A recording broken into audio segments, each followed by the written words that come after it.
দেশি মালপোয়া, জিলিপি এইসবই প্রিয়। দিনকাল বদলাচ্ছে, দেখি আমাদের দোকানেও ওসব রাখতে হবে। তবে গ্রামের বাজারের পাশে এক আইসক্রিমের দোকান খুলেছে, ওখানে দেখতে পারেন। আচ্ছা ঠিক আছে, দেখি বৌমা কতটা কি খায়, তারপর দেখছি। গিন্নি, ও গিন্নি।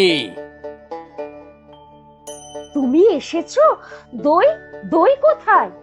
আছে আছে, সব আছে। ওরা কোথায়? আর বলো না, কি কাণ্ড! হ্যাঁ, কি হয়েছে? কি কাণ্ড হয়েছে? তুমি তো গাড়ি নিয়ে গেলে স্টেশনে ওদের আনতে, আমি আর মানদা রান্নার জোগাড় করছি।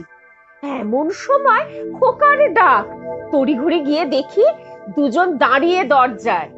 কিসে এলো ওরা? ট্রেন নাকি লেট ছিল, তাই বাসে এসেছে। এই তো। হ্যাঁ রে ছোটন, তোর কাণ্ডজ্ঞানটা কি শুনি। বৌমাকে হাঁটিয়ে এনেছিস? ছি ছি, আমাকে একটা ফোন করতিস। সে আমার কোনো দোষ নেই বাবা, আমি তো বলেইছিলাম। তা সে রাজি হলো না, বললো পায়ে হেঁটে গ্রামটা দেখতে দেখতে আসবে। আচ্ছা সে ভালো, তবে পরে গাড়ি করে ঘুরতে নিয়ে যেতিস। শহরের মেয়ে, তাও আবার অন্য শহরে।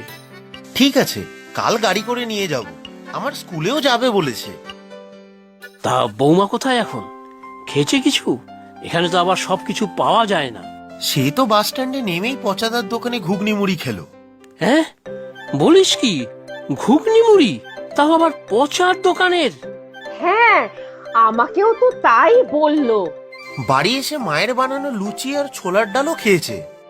হ্যাঁ গো, সত্যি কি যে ভালো লেগেছে আমার। আর হ্যাঁ, মিষ্টি দই এনেছো তো? এসেই বললো, মা দই আছে, মিষ্টি দই। ঘরে তো ছিল না, ভেবেছিলাম এসব খাবে কি খাবে না। হ্যাঁ, মিষ্টি দই, রসগোল্লা সব আছে।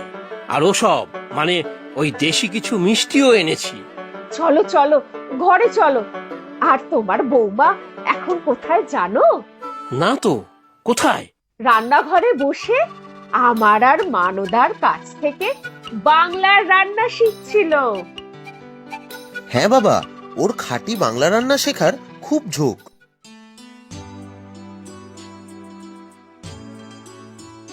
আপনিও বসুন তো মা, আমি সার্ভ করছি। আমার মম ড্যাডকে তো আমি সার্ভ করে দিতাম, আমার খুব ভালো লাগে। না না বৌমা, আমি দিচ্ছি। তুমি প্রথমবার এসেছো, ভালো করে খাও তো দেখি। হ্যাঁ, সেই ভালো মা। আজ তুমি ভালো করে খাও, পরে না হয় আমাদের খাওয়াবে। আমি কিন্তু বাঙালি রান্না শিখছি বাবা, দেখবেন ঠিক রান্না করে খাওয়াবো। তবে ভালো বলতে হবে কিন্তু। ভালো না হলেও ভালো বলতে হবে, এটা কিন্তু পানিশমেন্ট। না না বৌমা, দেখো আমরা ভালোই বলবো, তবে এখানে কয়েকদিনের জন্য এসেছো, আর রান্না বান্না করে কাজ নেই। খাও দাও, গ্রামটা ঘুরে বেড়াও। হ্যাঁ বাবা, গ্রামটা খুব সুন্দর, যেমন শুনতাম ঠিক তেমন। খুব ভালো মিষ্টি আছে মা, আমি ওর মুখে অনেক শুনেছি এখানকার মিষ্টির কথা। জানো বাবা, মেঘা মিষ্টি খেতে খুব ভালোবাসে, ঠিক তোমারই মতো। বাহ, তাহলে তো কথাই নেই। কাল সকালে আমরা দুজনে শ্যামলের দোকানে গিয়ে খুব মিষ্টি খাবো। খুব ভালো বাবা। ও মা, আমাকে এই মিষ্টিগুলো দিন, টেস্ট করে দেখি। এ বাবা, এগুলো তো সব দেশি মিষ্টি। আমিত্তি, মালপোয়া, এসব দেবো ওকে? দাও না, খেয়ে দেখুক, এগুলো তো বাবার খুব প্রিয়। বাহ, এগুলো তো আরো ভালো। ব্যাস হয়ে গেল, আমার এক মিষ্টি খাওয়ার সঙ্গী পেলাম। আচ্ছা বৌমা, দুপুরে কি কি খাবে বলো? আমি কিন্তু সব দেশি রান্নাই করেছি। আমি তো সব দেখছিলাম মা রান্নাঘরে, সব রেসিপি বানিয়ে নিয়ে যাব। কত কিছু রান্না করেছেন আপনি, আমি আগে কখনো এত সব রান্না একসাথে খাইনি। আচ্ছা, কি কি রান্না করেছো মা? মুগের ডাল, মাছের মাথা দিয়ে এঁচোড় চিংড়ি, চিংড়ির মালাইকারি, ভেটকি পাতুরি, ইলিশ ভাপা, পাঁঠার মাংস, চাটনি। উফ, কত কিছু! এগুলো আগে কখনো খাইনি, শুধু মাটন খেয়েছি আর ইলিশ মাছ।